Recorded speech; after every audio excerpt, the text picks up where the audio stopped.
శ్రీయేసునాథుడు సమాధి గెలిచెను మన కోసమే.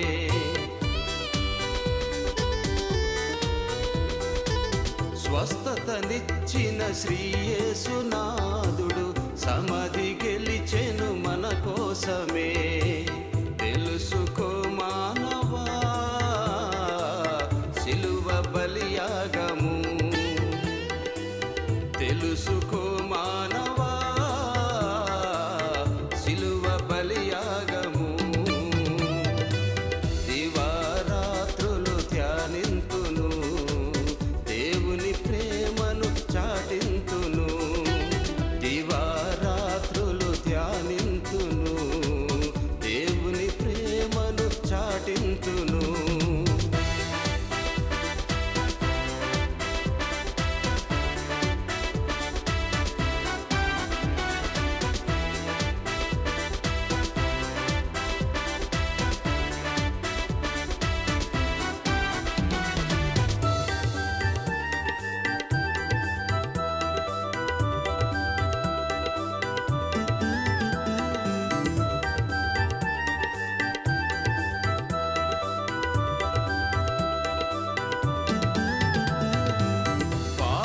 రక్షింపనే తెంచె యేసు పరమున కొనిపోవ అరుదెంచును.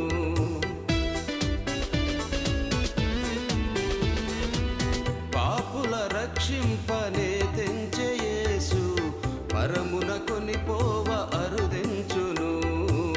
తెలుసుకో మానవా సిలువ బలియాగము, తెలుసుకో మానవా సిలువ బలియాగము.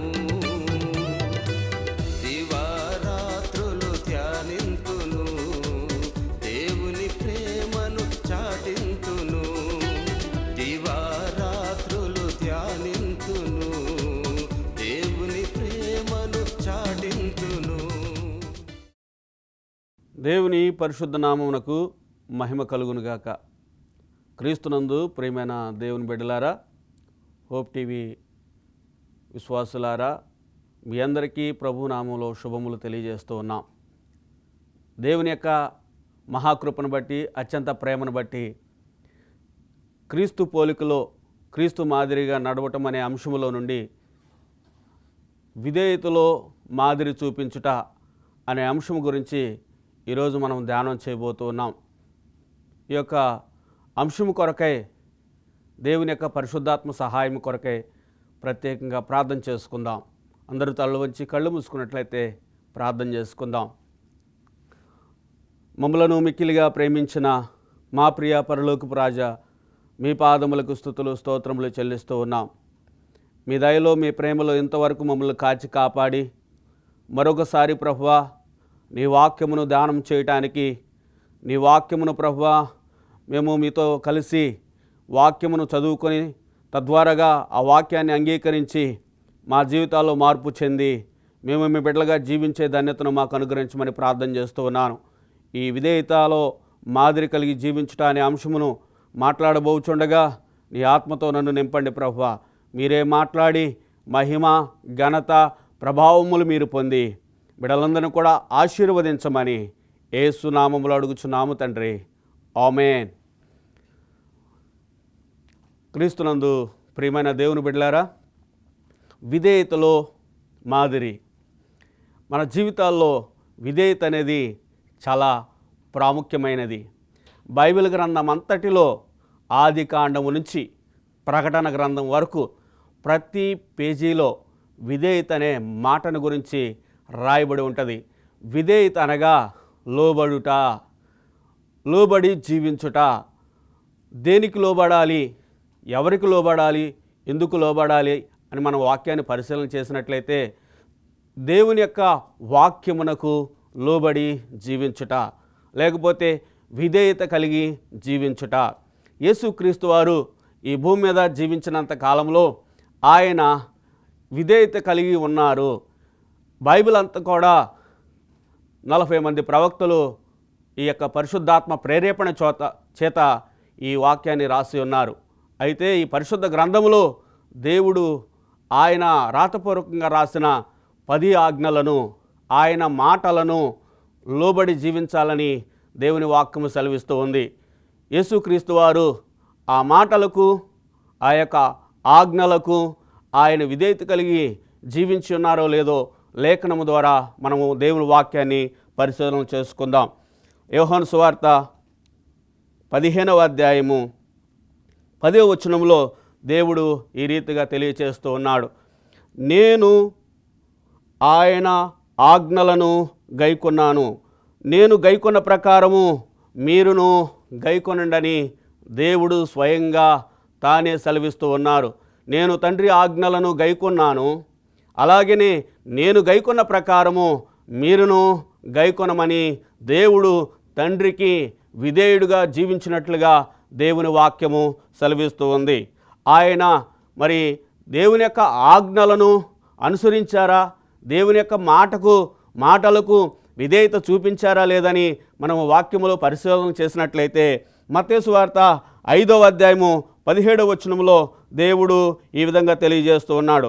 ధర్మశాస్త్రమునైనను ప్రవక్తల వచనమునైనను నేను కొట్టివేయి వచ్చితనని తలంచవద్దు కానీ వాటిని నెరవేర్చుటకే నేను వచ్చాను కానీ వాటిని కొట్టివేయుటకు నేను రాలేదని యేసు ప్రభువారు స్వయంగా ఆయనే ఈ మాటలను తెలియచేస్తూ ఉన్నారు. యేసుక్రీస్తు వారు ఆయన తండ్రి ఆజ్ఞలకు లోబడినట్లుగా, విధేయత కలిగి జీవించినట్లుగా దేవుని యొక్క వాక్యము సెలవిస్తూ ఉంది. మనము బైబిల్ గ్రంథములో చూసినట్లయితే ప్రియులారా, ఒక వ్యక్తి యేసు ప్రభు దగ్గరికి వచ్చి ఈ విధంగా అడుగుచున్నాడు. ఏమడుగుచున్నాడో లేఖనాలను మనం పరిశోధన చేద్దాం. మత్తయి సువార్త 19వ అధ్యాయము మనము 16వ వచనం నుంచి 23 వచనాల వరకు ఈ యొక్క వాక్య భాగములు చదివినట్లయితే ప్రియులారా, మనము ఇక్కడ గొప్ప సత్యమును కనుగొనగలుగుతాం. ఒక యవనస్తుడు యేసు ప్రభు దగ్గరకు వచ్చి, నేను నిత్య జీవంలోనికి ప్రవేశించాలంటే ఏమి చేయాలని కోరి ఉన్నాడు. నేను నిత్య జీవంలోనికి వెళ్ళాలి అంటే, ఆ పరలోక రాజ్యమును స్వతంత్రించుకోవాలి అంటే, ఆ పరలోక రాజ్యములో నేను స్థానము కలిగి జీవించాలంటే నేనేమి చేయాలని ఆయన కోరిక కోరారు. ఆ యవనస్తుడు యూదా సభలో ఒక అధికారి, ఆ యవనస్తుడు గొప్ప ఆస్తిపరుడు, ఆ యవనస్తుడు ఆయన హోదా కలిగిన వ్యక్తి. అంతేకాదు ఆ యవనస్తుడికి ప్రియులారా మరి చాలా బాధ్యత కలిగిన హోదాలో జీవించిన వ్యక్తి అని మనము దేవుని యొక్క వాక్యంలో చూస్తూ ఉన్నాం.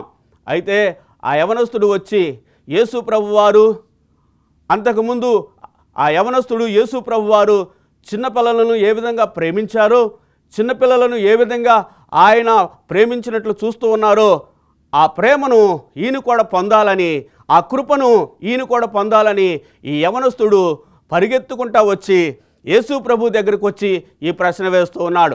నేను నిత్య జీవములో ప్రవేశించాలి అంటే నేనేమి చేయాలి?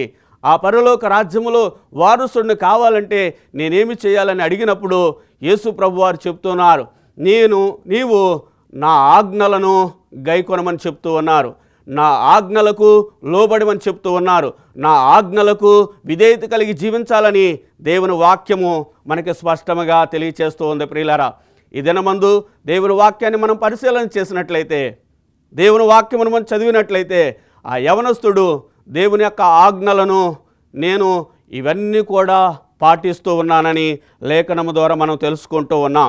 ఇవన్నీ కూడా నేను ఆచరిస్తూ ఉన్నాను. నరహత్య చేయకూడదు, వ్యభిచరించకూడదు, దొంగిలించకూడదు, అబద్ధ సాక్ష్యం పలుకకూడదు, ఇవన్నీ కూడా నేను అనుసరిస్తూ ఉన్నాను అని చెప్పినప్పుడు యేసు ప్రభువారు నీకు ఇంకా ఒకటి కొదువుగా ఉన్నది, నీకు ఇంకా ఒకటి కొదువుగా ఉన్నదని చెప్పి ఉన్నారు. ఏమి కొదువుగా ఉన్నదంటే యేసు ప్రభు దగ్గరికి రావటం అనేది ఆయన యొక్క ఆకాంక్ష. యేసు ప్రభు యొక్క నిత్య జీవంలో ప్రవేశించాలనేది ఆ యవనస్తుడి ఆకాంక్ష. అతనికి ఏదో ఒక లోటు ఉందని గ్రహించగలిగాడు. నాకు ఇంత అధికారం ఉన్నా, నాకు గొప్ప ఆస్తిపరునైనా, నేను ఒక యోధా సంఘంలో సభ్యుడినైనప్పటికీ నాకు ఏదో అవసరమై ఉన్నదని గుర్తెరిగి యేసు ప్రభు దగ్గరికి వచ్చి ఈ మాటను చెప్పగలిగాడు. నేను జీవములో ప్రవేశించాలి అంటే ఏమి చేయాలని అడిగినప్పుడు నీవు దేవుని యొక్క ఆజ్ఞలు గైకొనుము. అవి నేను చిన్ననాటి నుండే ఆచరిస్తూ ఉన్నాను, వాటిని నేను పాటిస్తూ ఉన్నాను, వాటిని నేను గైకుంటూ ఉన్నానని చెప్పినప్పుడు నీకు ఇంకా ఒకటే కొదువుగా ఉన్నది.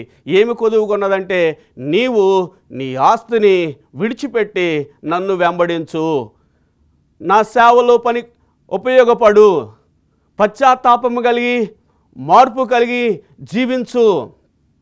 నీకు కొదువుగా ఉన్నది ఒకటి పశ్చాత్తాపము, ప్రాముఖ్యమైనది విధేయత. విధేయత.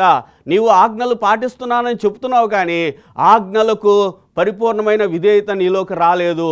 పరిపూర్ణమైన విధేయత కావాలని దేవుడు ఈ యవనస్తుడిని కోరుతూ ఉన్నాడు. నీకైతే ఆశ అయితే ఉంది, కానీ నీవు ఆ యొక్క నీకున్న ఆస్తిని విడిచిపెట్టి, నీకున్న ఆ యొక్క లోక భాగ్యమును విడిచిపెట్టి నన్ను వెంబడించమని చెప్పినప్పుడు ఆ యవనస్తుడు ఆయన తన ఆస్తిని విడిచిపెట్టడానికి ఇష్టపడలేదు. తను వ్యసన పడిపోయి ఉన్నాడు, తను బాధపడ్డాడు. దేవుడు ఇతనికి ఒక పరీక్ష పెట్టాడు. నీకు లౌకిక భాగ్యము కావాలా, లేకపోతే శాశ్వతమైన నిత్యరాజ్యము కావాలని చెప్పినప్పుడు ఆయన ఈ యొక్క శాశ్వతమైన రాజ్యాన్ని విడిచిపెట్టడానికి ఇష్టపడ్డాడు తప్ప దేవుని యొక్క రాజ్యానికి వెళ్ళటానికి ఇష్టపడలేదు. అందుకనే ఆయన ఆ యవనస్తుడు ప్రియులరా ఆయన జీవితంలో చూస్తే వెళ్ళిపోయాడు. యేసుక్రీస్తునందు వ్యసనపడి అతను వెళ్ళిపోవటానికి కారణం ఏంటంటే, అతడు సాతాను అతనిని శోధించాడంటండి. సాతానుడు అతను శోధనలో ఉన్నాడంటండి. పరలోక ఐశ్వర్యము కావాలని కోరాడు, కానీ లోకభాగ్యం వాటిని కూడా ఆశించాడు. పరలోక రాజ్యము కావాలి, ఇటు లోకభాగ్యము కావాలని రెండూ ఆశించారు. అయితే దేవుని యొక్క రాజ్యంలోకి వెళ్ళాలి అంటే ధనమైనా ఉండాలి, దేవుడైనా ఉండాలి. నీకు ధనము కావాలా, దేవుడు కావాలా అడిగినప్పుడు నాకు రెండూ కావాలని ఆశపడి సాతాను చేత శోధించబడి ఆయన దేవుని మాటకు విధేయుడు కలిగి జీవించకుండా అక్కడి నుంచి వెళ్ళిపోయినట్లుగా లేఖనాల్లో మనం చూస్తూ ఉన్నాం.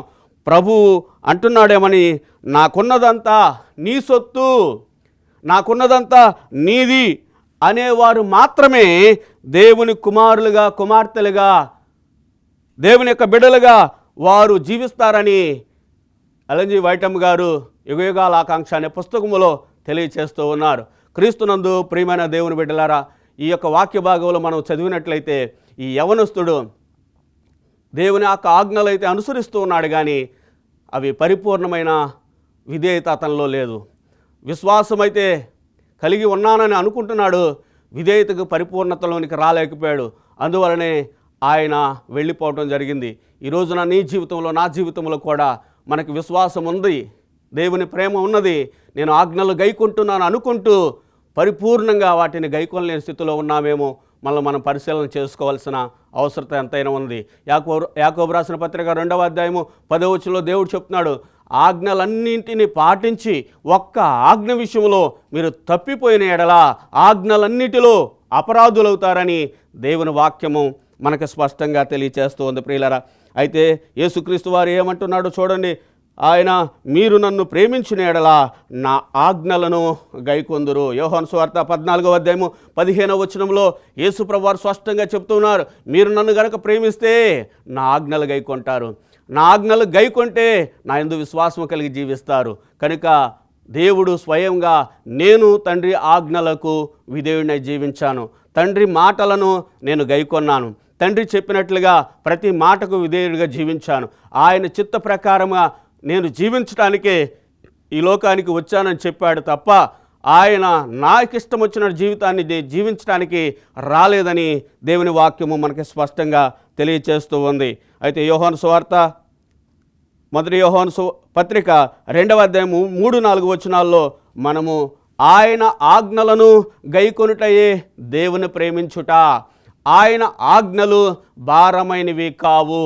ఈ రోజున చాలామంది దేవుని యొక్క ఆజ్ఞలు పాటించటం అవి కష్టము, అవి భారమైనవి, అవి మనము చేయలేనివి అని ఎంతోమంది చెప్తూ ఉండగా మనం వింటూ ఉన్నాం.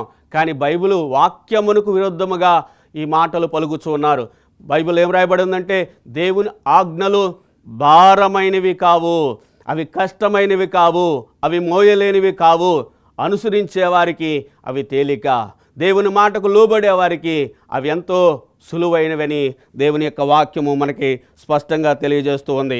అయినప్పటికీ కొంతమంది దేవుని ఆజ్ఞలు గైకుంటున్నామని చెప్పుకుంటూ, దేవుణ్ణి ఎరిగి ఉన్నామని చెప్పుకుంటూ ఆజ్ఞలు గైకొనని వాడు అబద్ధికుడు, నేను యేసు ప్రభువుని ఎరిగి ఉన్నానని చెప్పుకుంటున్నారు. ఇలాంటి వారే మత్తయి సువార్త 7వ అధ్యాయం 21వ వచనంలో కనపడుతూ ఉన్నారు మనకి. ప్రభువా ప్రభువా అని పరలోక రాజ్యంను కోరుతూ ఉన్నారంటండి. ఆ ప్రభువా ప్రభువా మాకు దేవుని రాజ్యము కావాలని కోరుతూ ఉన్నారంటండి.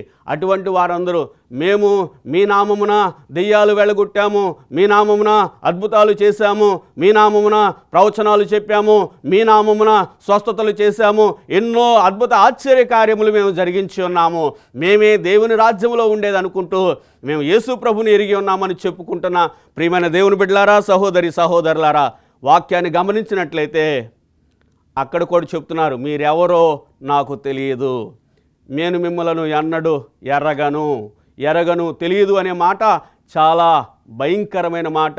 నువ్వు 10 సంవత్సరాలు 100 సంవత్సరాలు దేవుణ్ణి ఎరిగి ఉండి కూడా విశ్వాసములో జీవిస్తూ కూడా నువ్వు ఆజ్ఞలు గైకొనకపోతే, దేవుని చిత్తాన్ని నెరవేర్చకపోతే, దేవుని ఆజ్ఞలకు లోబడి జీవించకపోతే నువ్వెవరవో దేవుడు తెలియదని దేవుడు స్పష్టంగా వాక్యం ద్వారా మనకు తెలియచేస్తూ ఉన్నాడు. అయితే ప్రియమైన దేవుని బిడ్డలారా, ప్రకటన గ్రంథంలో మనకు తెలిసిన వాక్యములు మనం చూసినట్లయితే 12వ అధ్యాయం 17వ వచనంలో దేవుని ఆజ్ఞలు గైకొనుచున్న వారు శేషించబడిన వారు, దేవుని ఆజ్ఞలు గైకొనేవారు వారు సత్యమును ఎరిగిన వారు, వారి మీదకి సాతాను యుద్ధం చేయటకై బయలుదేరుతూ ఉన్నాడు.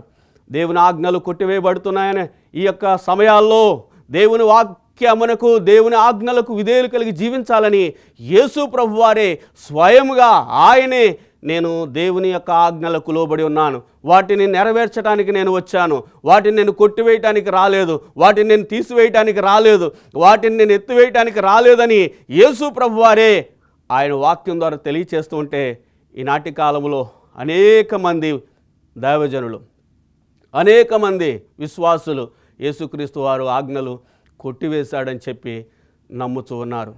ఎంత విచారకరమైన విషయమో ప్రియమైన దేవుని బిడ్డలారా, ఒక్కసారి ఆలోచన చేద్దాం, ఒక్కసారి మనం పరిశీలన చేసుకుందాం.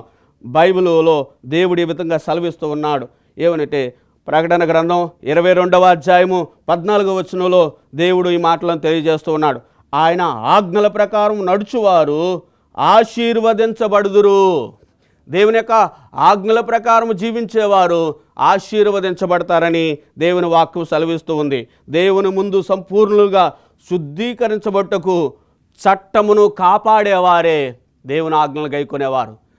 దేవుని యొక్క ఆజ్ఞలు గైకుంటున్నారంటే వారు శుద్ధీకరించబడిన వారు, వారే పరిశుద్ధులని ప్రకటన గ్రంథం 14వ అధ్యాయము 12వ వచనంలో కూడా మనం చూడగలుగుతూ ఉన్నాం. క్రీస్తునందు ప్రియమైన దేవుని బిడ్డలారా, కనుక దేవుని యొక్క మహాకృపను బట్టి ఈ యొక్క సమయంలో దేవుడిస్తున్న ఈ వర్తమానాన్ని బట్టి దేవునికి మనము స్తుతులు చెల్లించాలి. అలాగే యోహాను సువార్త 15వ అధ్యాయం 10వ వచనంలో దేవుడు మరొకసారి ఈ మాటను మనం చదువుకుంటూ ఉన్నాం. ఏమనంటే, ఆయన తండ్రి ఆజ్ఞలను గైకొన్నాడు, నేను తండ్రి ఆజ్ఞలను గైకొన్నాను, మీరు కూడా దేవుని యొక్క ఆజ్ఞలను గైకొనమని యేసు ప్రభు వారు స్పష్టంగా తెలియచేస్తూ ఉన్నారు. క్రీస్తునందు ప్రియులరా, ఈ యొక్క యేసుక్రీస్తు వారు విధేయత చూపించట్లో మనకి మాదిరి చూపించి ఉన్నారు. అలాగే యేసుక్రీస్తు వారు ఆయన లోబడిలో మనకు మాదిరి చూపించి ఉన్నారు.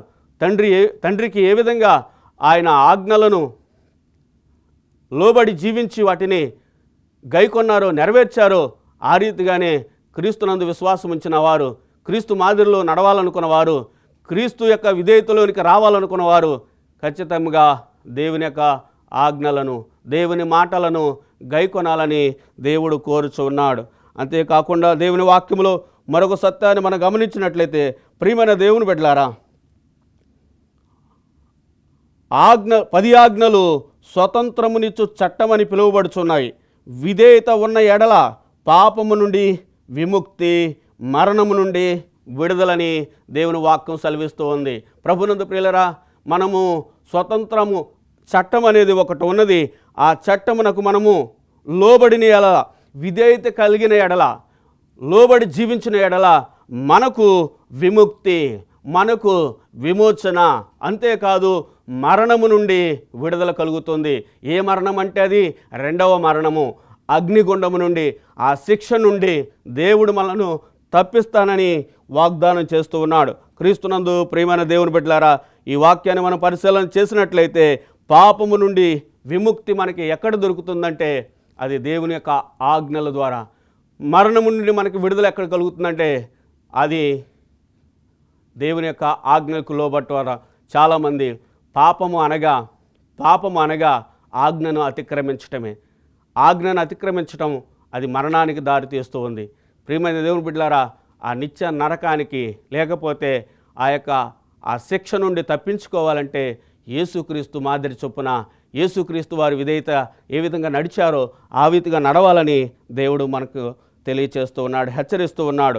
కనుక మనము కూడా దేవుడు లోబడిన రీతిగా, దేవుడు ఆ చట్టమునకు విధేయత చూపించిన రీతిగా, ఆ చట్టమునకు మరి ఆయన ఏ విధంగా లోబడి జీవించాడో ఆ రీతిగా మనం జీవించాలని ఆయన మనకు మాదిరి చూపించున్నారు. విధేయతలో యేసుక్రీస్తు వారు మాదిరి. ఎవరు మాదిరిలో జీవిస్తూ ఉన్నావు? ఎవరో చెప్పిన వాటిని మాదిరిగా తీసుకుంటూ ఉన్నావా? ఏ రీతిగా మన జీవితాలు కొనసాగుతున్నాయో ఒకసారి వాక్యాన్ని మనం పరిశీలన చేసుకుందాం. ప్రభునందు ప్రియులరా, ఈ దేవుని వాక్యములు మనం చూసినట్లయితే ఆయన ఆజ్ఞలను గైకొని వారు నిత్య జీవమునకు వారసులు. ఆయన వాక్యమును గైకొనేవారు నిత్య జీవమునకు వారసులు. ఈ భూమి మీద మనము ఎప్పుడు మరణిస్తామో తెలియదు. మన జీవితాలు ఎప్పుడు అంతమవుతాయో తెలియదు. అనేకమైన పరిస్థితులు మనకు ఎదురవుతూ ఉన్నాయి. ఈ కష్టకాలంలో దేవునికి మాటకు విధేయుడై జీవిస్తే, దేవుని ఆజ్ఞలకు కట్టడలకు లోబడి జీవిస్తే ఆయన తప్పకుండా ఆశీర్వాదాలు కలుగు చేస్తాడు, విముక్తిని కలుగు చేస్తాడు, విడుదల కలుగు చేస్తాడు, నిత్య జీవాన్ని కలుగు చేస్తాడు. ఆ యవనస్తుడు, ఆ మంచి హోదాలో ఉన్న వ్యక్తి, ఆస్తిపరుడు, ఆయన దేవుని యొక్క మాటకు లోబడి జీవించలేకపోయాడు. అతడు పశ్చాత్తాపం పడి మార్పు చెంది దేవుడు చెప్పినట్లుగా ఆ యొక్క సమస్తాన్ని విడిచిపెట్టి ఎవరైతే దేవుని యొక్క మాటకు లోబడి విధేయతగా జీవిస్తారో వారు మాత్రమే దేవుని కుమారులు, కుమార్తెలుగా దేవుడు అంగీకరిస్తాడని ఈ వాక్యము ద్వారా మనం తెలుసుకుంటూ ఉన్నాం. యేసుక్రీస్తు వారు మరొకసారి ఈ మాటను చదువుకొని ప్రియుల వాక్యాన్ని ముగిద్దాం. మత్తయి సువార్త 5వ అధ్యాయము 17వ వచనంలో ఈ మాటను మరొకసారి జ్ఞాపకం చేసుకుందాం. యేసుక్రీస్తు వారు దేవుని యొక్క ఆజ్ఞలను అనగా ధర్మశాస్త్రమును ఆయన కొట్టివేయటానికి రాలేదు, ఆయన నెరవేర్చడానికి వచ్చి ఉన్నారు. ఆయన సంపూర్ణంగా 10 ఆజ్ఞలను పాటించి నెరవేర్చి మనలో కూడా మాదిరిగా జీవించమని ఈ వాక్యం ద్వారా దేవుడు మనకి హెచ్చరిక చేస్తూ మనను ఆ విధంగా జీవించమని దేవుడు కోరుతూ ఉన్నాడు. ధర్మశాస్త్రాన్ని అనుసరించాలన్న అతని మాటలు, నేను యవనస్తుడు జీవములో ప్రవేశింపగోరాలంటే ధర్మశాస్త్రాన్ని అనుసరిస్తున్నాను అని చెప్పిన మాట అది చాలా మోసపూరితమైన మాటలు. అవి విశ్వాసము లేకుండా, లేకపోతే దేవుని యొక్క మాటకు విధేయత కలిగి జీవించకుండా, పశ్చాత్తాపడకుండా, దేవుడు చెప్పిన మాట వినకుండా కేవలం నేను ధర్మశాస్త్రాన్ని అనుసరిస్తున్నానని చెప్పడం అనేది కేవలం మోసపూరితమైన మాట అని చెప్తూ ఉన్నాడు. అంతేకాదు అతను ధనమును ప్రేమించాడు కనుక ధనము అతనికి విగ్రహారాధన అయ్యింది. దేవుడు ప్రియులరా ఆయన అంటూ ఉన్నాడు, ధనమే విగ్రహారాధనగా పూజిస్తూ ఉన్నాడు. అయితే దేవుడు అతని పరిపూర్ణంగా నీవు నన్ను ఆరాధించమని, పరిపూర్ణంగా నా మాటకు లోబడి విధేయత కలిగి జీవించమని చెప్తూ ఉన్నాడు. ఈ కథలో చాలా ప్రాముఖ్యమైన మాట ఏమిటంటే విధేయత. అతనిలో పరిపూర్ణమైన విధేయత లేదు. అతనిలో పరిపూర్ణమైన, నేను దేవుని ఆజ్ఞలు పాటిస్తాను, నాకు లోకభాగ్యాలు కావాలి, అన్నీ నాకు సమకూడాలని 2 విషయాల్లో 2 తలంపుల మధ్య ఆయన జీవిస్తూ ఉన్నాడు. అటువంటి వ్యక్తిని ఎప్పుడైతే అతని పాపాన్ని ఖండించాడో, పాపమును ఎత్తి చూపించాడో అతనికి ఇష్టం లేదు కనుక అతను వ్యసనపడి వెళ్ళిపోయినట్లుగా దేవుని వాక్యం చూపిస్తూ ఉంది.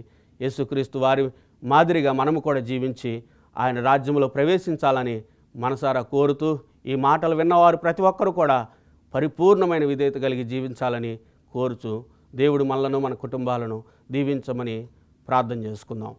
తలలు వంచినట్లయితే చిన్న ప్రార్థన.